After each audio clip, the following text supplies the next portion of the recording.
Ever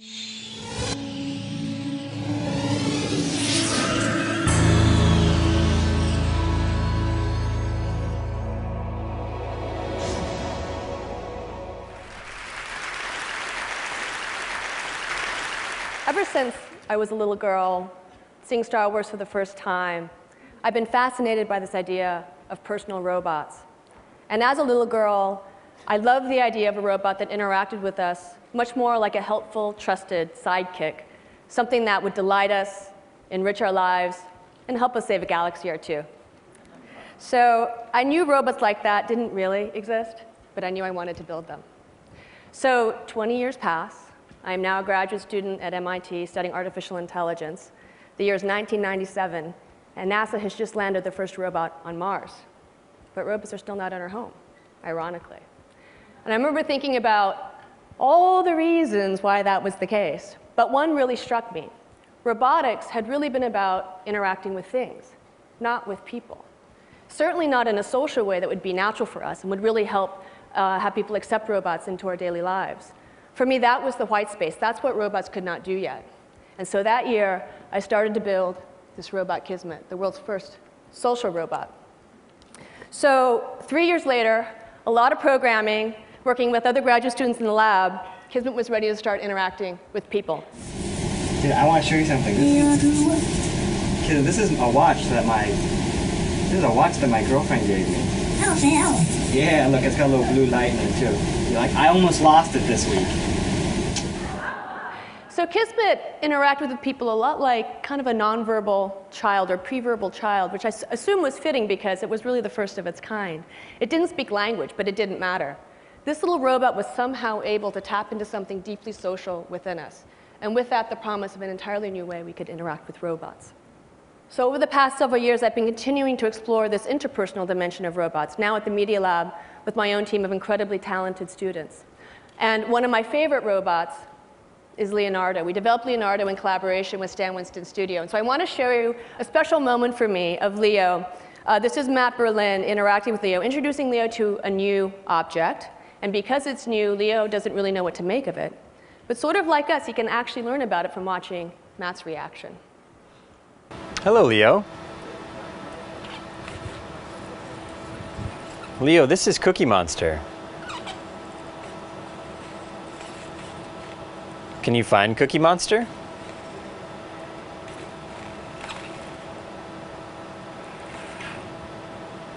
Leo, Cookie Monster is very bad.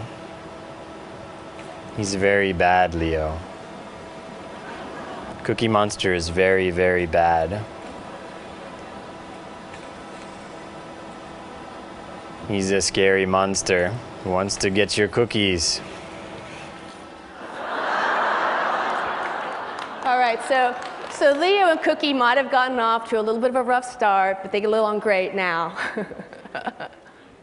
So what I've learned through building these systems is that robots are actually a really intriguing social technology, where it's actually their ability to push our social buttons and to interact with us like a partner that is a core part of their functionality. And with that shift in thinking, we can now start to imagine new questions, new possibilities for robots that we might not have thought about otherwise. But what do I mean when I say push our social buttons? Well, one of the things that we've learned is that if we design these robots to communicate with us using the same body language, the same sort of nonverbal cues that people use, like Nexi, our humanoid robot, is doing here, what we find is that people respond to robots a lot like they respond to people. People use these cues to determine things like how persuasive someone is, how likable, how engaging, how trustworthy. Turns out it's the same for robots. It's turning out now that robots are actually becoming a really interesting new scientific tool to understand human behavior, to answer questions like, how is it that from a brief encounter we're able to make an estimate of how trustworthy another person is? Mimicry is believed to play a role, but how? Is it mimicking of particular gestures that matter? It turns out it's really hard to learn this or understand this from watching people, because when we interact, we do all of these cues automatically. We can't carefully control them because they're subconscious for us. But with a robot, you can. And so in this video here, this is a video taken from David DeSteno's lab at Northeastern University. He's a psychologist we've been collaborating with. There's actually a scientist carefully controlling Nexi's cues to be able to study this question. And the bottom line is the reason why this works is because it turns out people just behave like people, even when interacting with a robot. So given that key insight, we can now start to imagine new kinds of applications for robots. For instance, if robots do respond to our nonverbal cues, maybe they would be a cool new communication technology. So imagine this. What about a robot accessory for your cell phone? You call your friend, she puts her handset in a robot, and bam, you're a MeBot. You can make eye contact, you can talk with your friends, you can move around, you can gesture. Maybe the next best thing to really being there. Or is it? To explore this question, my student Siggy Eldergissen did a study where we brought human participants, people, into our lab to do a collaborative task with a remote collaborator. The task involved things like looking at a set of objects on the table, discussing them in terms of their importance and relevance to performing a certain task. This ended up being a survival task. And then rating them in terms of how valuable and important they thought they were. The remote collaborator was an experimenter from our group where they used one of 3 different technologies to interact with the participants. So the first was just the screen, so this is like video conferencing today. The next was to add mobility, so have the screen on a mobile base. This is sort of like if you're familiar with any of the telepresence robots today, this is sort of mirroring that situation. And then the fully expressive MeBot. So after the interaction, we asked people to rate their quality of interaction with the technology, with the remote collaborator through this technology in a number of different ways. We looked at psychological involvement. How much empathy did you feel for the other person? We looked at overall engagement. And we looked at their desire to cooperate. And this is what we see when they use just the screen. It turns out when you add mobility, just the ability to roll around the table, you get a little more of a boost. And you get even more of a boost when you add the full expression. So it seems like this physical social embodiment actually really makes a difference. Now let's try to put this into a little bit of context. Today we know that families are living further and further apart, and that definitely takes a toll on family relationships and family bonds over distance. For me, I have 3 young boys, and I want them to have a really good relationship with their grandparents, but my parents live thousands of miles away, so they just don't get to see each other that often. We try Skype, we try phone calls, but my boys are little. They don't really want to talk. They want to play. So I love the idea of thinking about robots as a new kind of distance play technology. So I imagine a time not too far from now, my mom can go to her computer, open up a browser, and jack into a little robot. And as kind of grandma bot, she can now play, really play with my sons, with her grandson, in the real world with his real toys.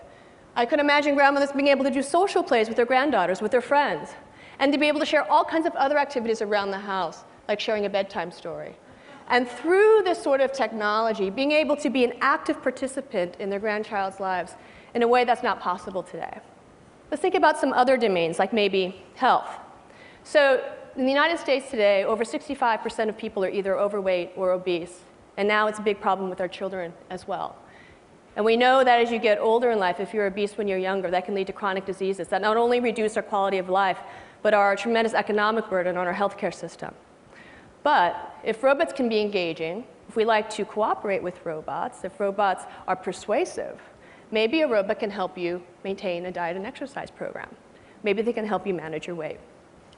So sort of like a digital Jiminy, as a well-known fairy tale, the kind of friendly, supportive presence that's always there to be able to help you make the right decision in the right way at the right time to help you form healthy habits. So we actually explored this idea in our lab. This is a robot, Autumn. Corey Kidd developed this robot for his doctoral work, and it was designed to be a robot diet and exercise coach. It had a couple of simple nonverbal skills it could do. It could make eye contact with you. It could share information looking down at a screen. You'd use the screen interface to enter information like how many calories you ate that day, how much exercise you got, and then it could help track that for you. And the robot spoke with a synthetic voice to engage you in a coaching dialogue, modeled after trainers and patients and so forth. And it would build a working alliance with you through that dialogue. It could help you set goals and track your progress, and it would help motivate you. So an interesting question is, does the social embodiment really matter? Does it matter that it's a robot? Is it really just the quality of advice and information that matters? So to explore that question, we did a study in the Boston area where we put 1 of 3 interventions in people's homes for a period of several weeks. One case was the robot, you saw there, Autumn. Another was a computer that ran the same touchscreen interface, ran exactly the same dialogues. Quality of advice was identical. And the third was just a pen and paper log, because that's the standard intervention you typically get when you start a diet and exercise program. So one of the things we really wanted to look at was not how much weight people lost, but really how long they interacted with the robot, because the challenge is not losing weight, it's actually keeping it off. And the longer you could interact with one of these interventions, well, that's indicative potentially of longer-term success.